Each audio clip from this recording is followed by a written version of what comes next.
Hello and thank you for joining us on TVC News at 7. I am Abosadi Adeniradremi. We're starting off with the big news coming from the Vatican, that in Rome, where a new pope has been elected. And here is what we know about him. He is Pope Leo XIV. That is the papal name he has adopted. He was born Robert Francis Prevost, an American and Peruvian Cardinal. He was born 14 September 1955 in Chicago. Now, Robert Prevost spent the early part of his career there working for the Augustinians. He served in Peru from 1985 to 1986 and from 1988 to 1998 as a parish pastor, diocesan official, seminary teacher and administrator, and was made a cardinal by the late Pope Francis in 2023. He served as Bishop of Chiclayo in Peru from 2015 to 2023 and was Prior General of the Order of St. Augustine from 2001 to 2013. In 2015, Cardinal Prevost became a naturalized citizen of Peru, as confirmed by Peru's National Civil Registry.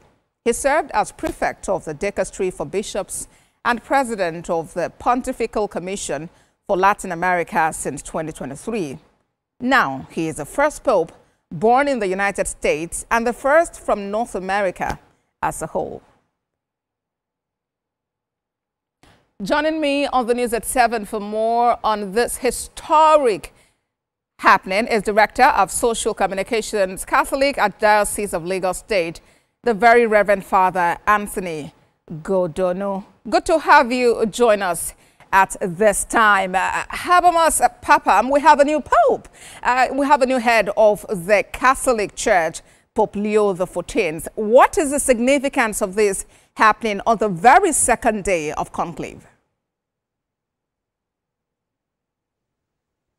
Well, it is important to put it into the right perspective that the Catholic Church is a church of structure and order. And you can see how things have played out in the last 48 hours, in which we have had the conclave started yesterday. And today we have a new pope in the person of Pope Leo XIV, an American pope, if you like. We prefer not to put any prefixes to any of our pope. We just know that he is the Holy Father, His Holiness Pope Leo XIV. So we are happy, we are grateful to God for making this choice for us, and we do hope that with Leo XIV, we can actually have a progress in the church with our faith, with our morals, and with our view and vision of eternal life, which is heaven at last. Yes. And after his election, Cardinal Robert Prevost actually chose his papal name to be Pope Leo XIV. Based on history, what is the significance of that name, and how might it give us a glimpse into what the new pope will model his papacy after? Well, the choosing of a name of a pope is always very significant to the vision and the mission that such a pope hopes to achieve in his papacy. And looking at the predecessor, the last pope that took the name Leo, which was Leo XIII, Leo XIII has been said to be known for a very deep, thoughtful pope who has at the back of his mind a lot of the postulation of the doctrines and the teachings of the church. And perhaps maybe that is the direction that he hopes that his papacy too will follow in terms of the teaching authority of the church and trying to explain to the world what Jesus Christ has brought to the world in terms of his teachings. So that is the significance of that name chosen by Cardinal Robert Francis Prevost, who is now Leo XIV. All right. And what do you consider priority as Pope Leo XIV steps into his role?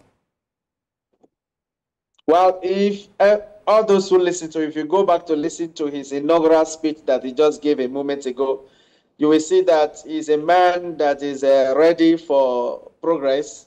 You will see how many times he mentioned the name of the late Pope Francis, and Pope Francis is said to be a man of love, a man of mercy, and I'm sure he wants to continue with such a legacy of Pope Francis, aligning himself with the poorest of the poor, and also making sure that the church is unified, the church is stay united. He comes through the ranks of the structure, of the hierarchy of the church so quickly. So he has gone through vast experiences in a short while to arrive at this echelon, the highest point of the church. And I believe strongly that he is looking at fostering the care of the earth, that is Laudato Si, which was talking about climate change.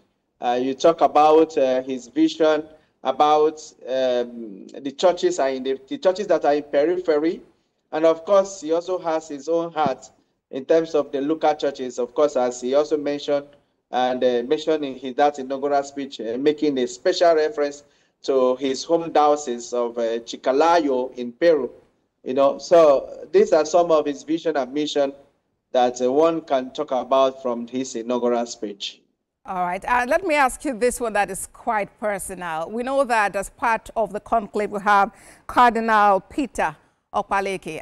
Did you at any point think or consider or hope that perhaps a Nigerian or an African would be elected the new Pope? Yeah, every cardinal that went into the conclave as at yesterday was called Papal, okay? That is, they can be elected a Pope. So for me, I just left my mind open as at yesterday. A couple of media houses have also asked me the question today and this is yesterday, whether I think that Cardinal Okpaleke could become our Pope. And I said, with God, all things are possible. If it's the choice of God and he's found worthy by the cardinal electors to say, this is the man we want to make the Pope, why not? Cardinal Robert Francis Prevost, that had just been elected, he was appointed a cardinal just like almost the same time with Okpaleke, isn't it? So, but God has made his choice through the cardinal electors, and we are happy about it. It would have been wonderful to hear about Cardinal Okpaleke taking the name, maybe like the Pope Augustine the 14th or the 2nd or whatever. Okay, but then it is not to be. We have an American Pope now, but we as I said, we don't want to be using any prefix, American, Italian, Nigerian. No. We just know that we have one Pope, a Catholic Pope, a head of the Catholic Church of 1.4 billion worshippers all over the world, and we are just happy to move on. Director of Social Communications, Catholic, Archdiocese of Lagos State, Very Reverend Father Anthony Godonu. Thank you very much for talking to us, and congratulations to you and all Catholics the world over. My pleasure as always. Thank you for having me.